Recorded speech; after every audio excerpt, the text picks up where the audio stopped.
So good morning everyone. Today we are presenting our topic which is about approximants. So what about approximants?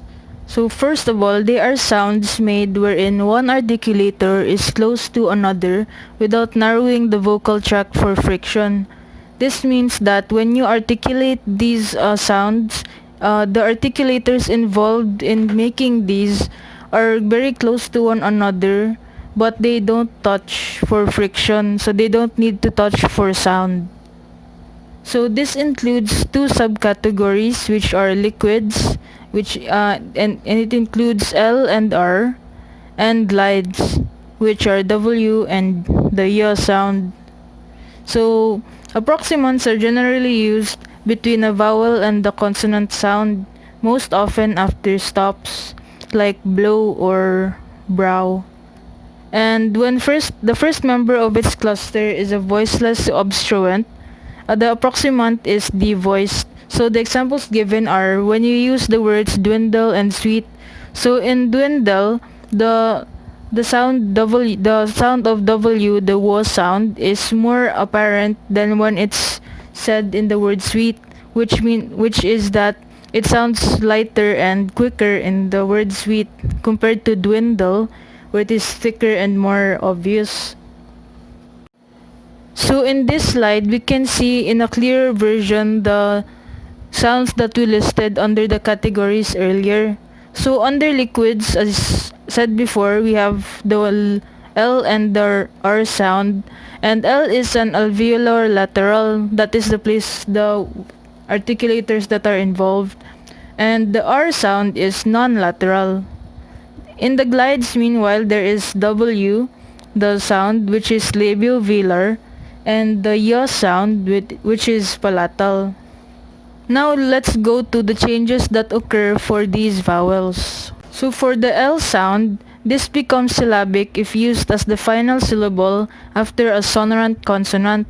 For example, in the word apple, the sonorant consonant is the letter P.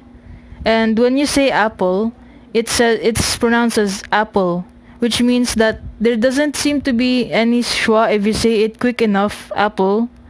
So it means that L is a syllable in itself and it doesn't need any schwa or vowel to become syllabic.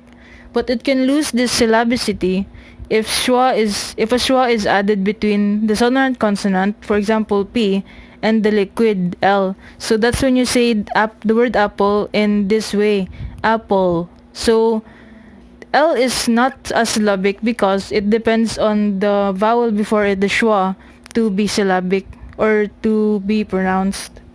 So if the syllabic L is followed by an unstressed vowel, it can have a varied loss of syllabicity. So this basically reverses the syllabicity of L. For example, in traveler, since there is a vowel or a schwa before the L sound, you can say it as either traveler or traveler, which may have 2 or 3 syllables total, so it's different for depending on how you speak it. So the L sound is articulated in more forward or dental way if followed by an interdental fricative. So an example here is wealth. So the way we say L is more dental, like near to the front teeth, because the following consonant is the TH sound, the th. So it's interdental, so it's basically almost like a process of assimilation. So next is the R sound. So this becomes syllabic just like L if used as the final syllable after a sonorant consonant. So in our example, the word is stutter, and the sonorant consonant is the letter T. And because we say it sometimes like stutter, like there is almost no schwa in between, that makes the sound R as syllabic. Though just like L, this can lose its syllabicity if the schwa is added between the sonorant consonant and the liquid. So if you say it like stutter, or if you lengthen the sound. So the R sound loses its retroflexion because R is supposed to be a retroflex with some other speakers.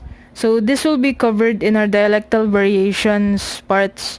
So this means that for example, when British speakers speak words with the R at the end, the R doesn't get heard anymore. It's almost not there. So next is the W sound, the W. So it's mostly used as an initial or medial sound in a cluster due to how when we have final sounds in words, they use vowels like the O sound and the ow, the diphthong. So you can't really put W in because it's already incorporated into the O and the ow sound. So it's almost not there because it's absorbed. For example, we have the word bow and we say it as bow. So it sounds like it should have the W sound, but it's not really necessary anymore because the sound O is already expressing how the word sounds like. So the W sound can be articulated maybe with more friction if followed by the vowels O and U. So for example, we have the word woo as opposed to words like win or wet.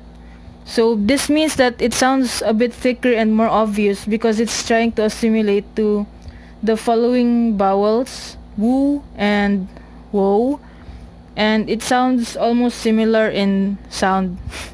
So, yes. So, lastly, in the changes part, we have the y sound. So, it is articulated with audible friction when before only the vowels e or I. So, it's like the sound w, but it's assimilating more with the sounds e and I and none other vowels. So, the examples that we have are year, yip, and you can compare this to the words yes and yawn.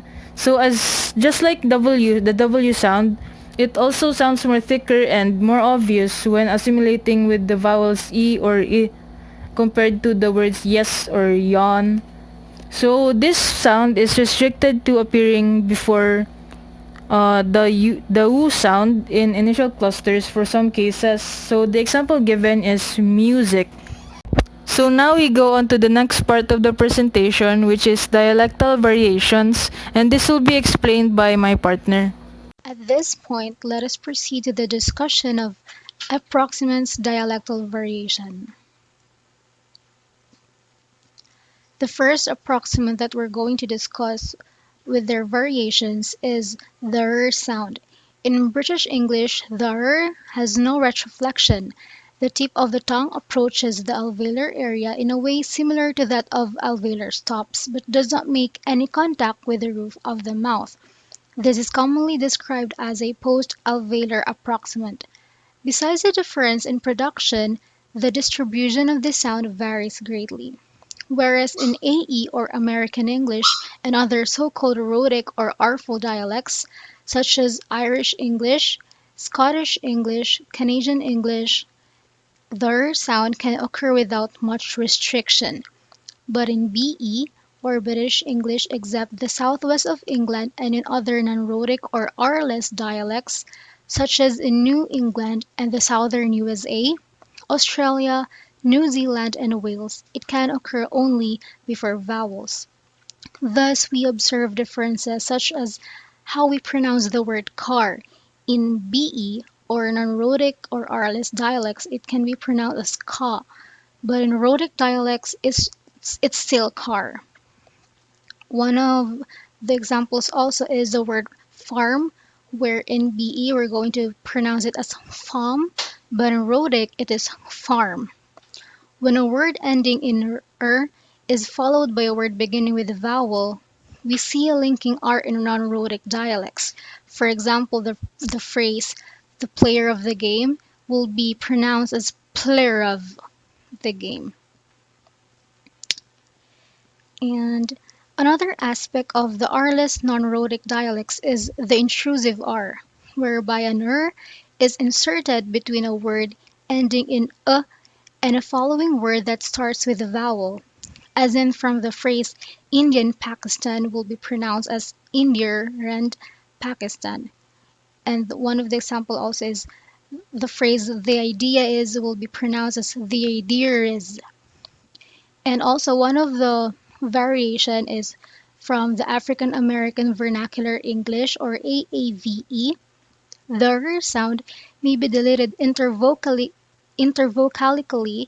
And for example, from the words during will be pronounced as juin, carol will be pronounced as kale, as well as in clusters, for example, the word professor will be pronounced as professor.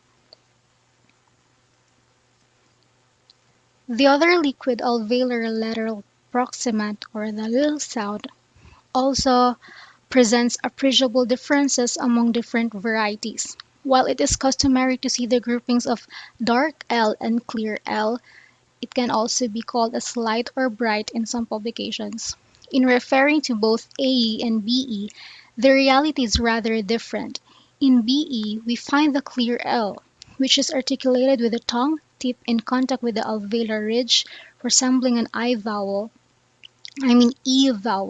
with no raising of the back of the tongue, and in prevocalic onset position also as in from the words like, law, and also in postvocalic position such as fall, belt. The realization is the velarized dark L, which has a quality similar to U, with raising of the back of the tongue toward the velum. In AE as well as SCE and Irish English, however, we may hardly find the clear L. Most commonly, the realizations differ in terms of shades of dark L. Thus, we find a dark L before front vowels, a more velarized darker variety before back vowels such as loose, low, and the darkest one in post-vocalic position is, for example, the words bolt and fool. The syllabic l is invariably dark in AE. In Welsh English, the l sound is always clear, and in AAVE variation, post-vocalic l may vocalize to oo or u. For example, the word bell can be also pronounced as bo, and L may be or L sound may be deleted before a label consonant. For example, the word help can be also pronounced as hep, and the word wolf can also be woof. The next one is the y variation, and there are just few variations in this glide. Words such as music, museum, pure, cure, cute have to have the same two sound sequence in their onsets in both American English dialect and British English. However, the two dialects vary when we examine words such as the tune, nude, dune, noose, and lute, because in BE and to a lesser degree in New England, we see a y after the first consonant in these words. We pronounce it as tune, nude, dune, news, and lute. And in the expected opposite of BE is the A pronunciations, we pronounce these words without a y. So it's just tune, nude, dune, news, and lute. The same difference is observed in words such as assume and resume. In BE, it is pronounced as assume and resume, while in AE, they are pronounced as assume and resume. However, this generalization has to be amended because words such as onion, tenure, annual, value, failure, and million have alveolars n or l followed by y in AE as well as BE. Thus, the correct characterization of the AE restriction should read as the y cannot follow an alveolar obstruent, but it can follow an alveolar sonorant when in an unstressed syllable. Lastly is in AAV dialect, wherein the y sound can be deleted in a CJV sequence or consonant y sound vowel sequence. For example, the word computer can also be pronounced as computer in AAV dialect. The last approximate that we're going to talk about is the W glide, and its variations can be observed from several speakers of AE, SCE or Scottish English, IRE or Irish English, and NZE or New Zealand English, wherein W has a voiceless version in words spelled with WH at first. These speakers make the following distinctions in pairs such as whales or whales and whales and which is shown in the PowerPoint. So that's all. Thank you so much for listening, for watching, and God bless.